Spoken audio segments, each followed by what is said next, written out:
forces armées au maximum. Alors on peut le lire ou l'entendre, c'est comme vous voulez. On va l'entendre.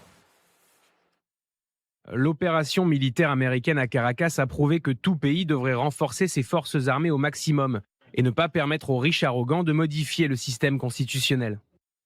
David. Oui, c'est dans la lignée de ses précédentes déclarations. Alors, il faut dire quand même que pour la Russie, le Venezuela était un pays partenaire. Oui, notamment en termes militaires, puisqu'il y avait en termes de financement, enfin de fourniture militaire, effectivement, il y avait des accords importants.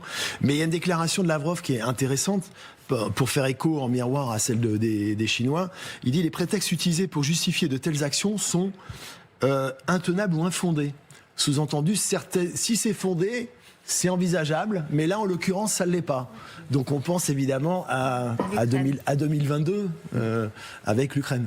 Je suis pas certain que riche arrogant était bien reçu à la maison, chez Trump, parce que quand même il y a une connivence depuis des mois entre l'administration Trump et le Kremlin.